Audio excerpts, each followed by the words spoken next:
It is September 30th, 2022, and Captain Ibrahim Traore has just taken power through a military coup, deposing the former president, Paul Henry Sandaogo Damiba. The news of Captain Ibrahim Traore taking power was met with widespread support and enthusiasm, especially among the youth and Pan-Africanist movements who had gotten tired of modern-day slavery and neo-colonialism. To many people in Burkina Faso, Ibrahim Traore's presidency sparked a surge of renewed hope in a country that had suffered for a long time from the effects of political instability, jihadist attacks, and neo-colonialism.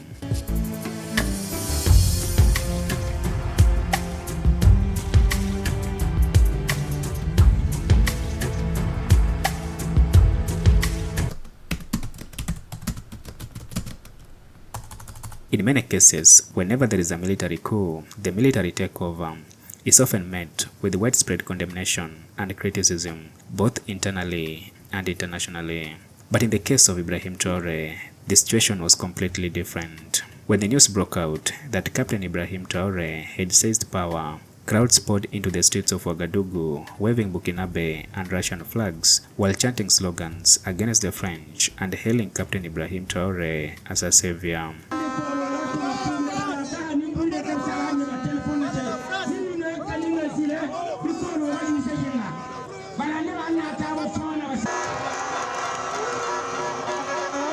To many Burkinabe people, Ibrahim Traore was a young revolutionary leader whom they saw as a symbol of resistance against corrupt elites, puppets of Western ideologies, and foreign dominance. Just in his early 30s, Ibrahim Traore became the most popular figure of African youth aspirations, promising to deliver Burkina Faso from the chains of modern-day slavery, restore security, and reclaim national sovereignty.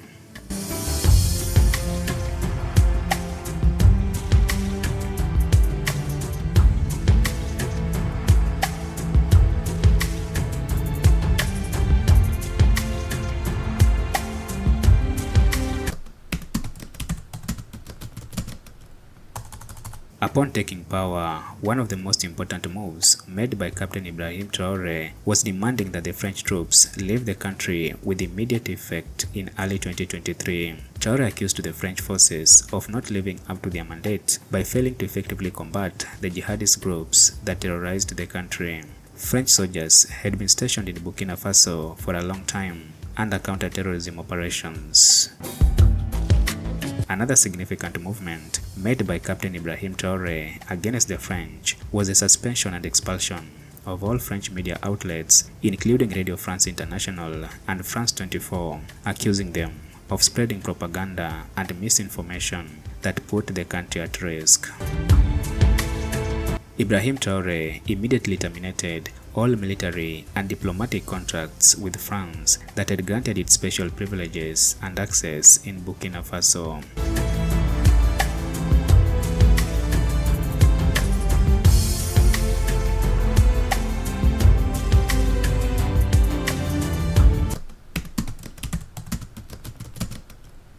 Even before the departure of the French, Ibrahim Traore had already shifted alliances, welcoming non-Western partners, particularly Russia.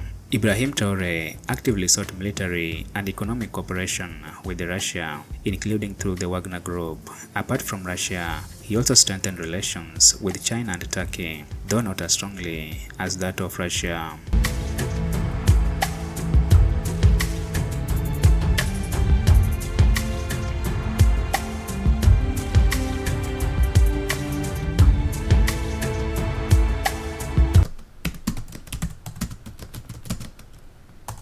Since Ibrahim Traore took power, Burkina Faso has experienced economic growth with an increase in its GDP from $18.1 billion to $22.1 billion.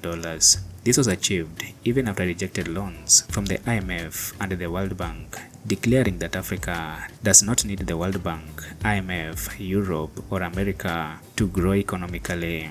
His administration stopped the export of unrefined gold and approved the construction of the country's first gold refinery. In addition, Ibrahim Traore nationalized the country's gold industry, suspending artisanal gold exports to curb smuggling and increase state revenue.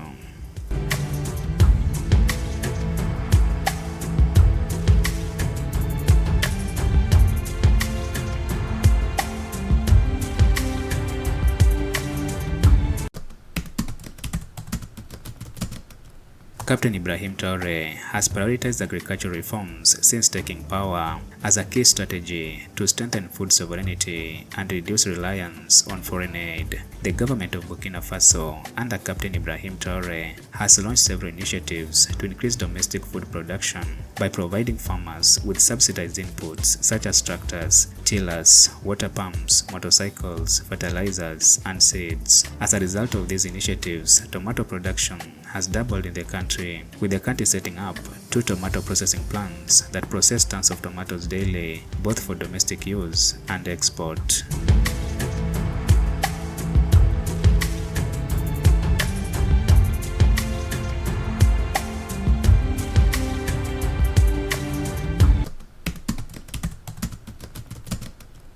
One of the major and transformative fiscal reforms that Ibrahim Traore undertook when he took power was slashing the salaries of the top government officials and increasing the civil servants' pay by about 50%. Traore himself set an example by refusing the presidential salary and only receiving the salary that he was being paid as a military officer. One of the major flagship projects under this reform was the building of 1,000 affordable housing units that targeted internally displaced persons in the country. The project was implemented in 2024 and was done without any salary deductions from employees.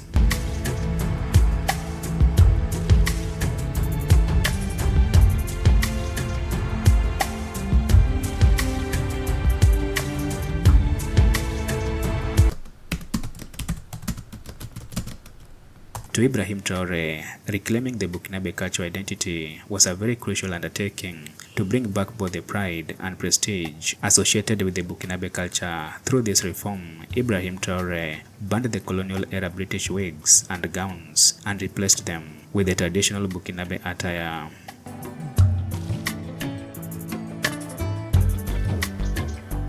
Ibrahim Traore is widely regarded as the new Thomas Sankara, both at home and across Africa, due to his youthful revolutionary image and strong anti-imperialist stance. Sankara came to power in 1980s as a youth with bold vision of self-reliance, anti-corruption, and African unity, but he never lived long enough to actualize his vision as he was assassinated in 1987. It is said that the spirit of the young Thomas Sankara has rejuvenated in the young Captain Ibrahim Traore, who has positioned himself as a defender of national sovereignty and a strong advocate of anti-imperialism.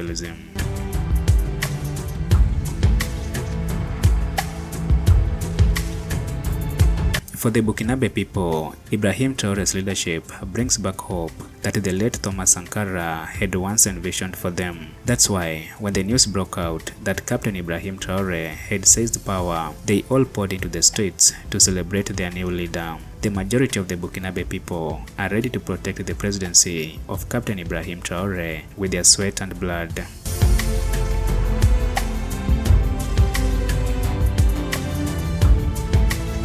And with that, we come to an end of this amazing episode of Captain Ibrahim Traore. If you found this video informative, be sure to like, share, and subscribe as I bring you more information on the African continent, people, and culture.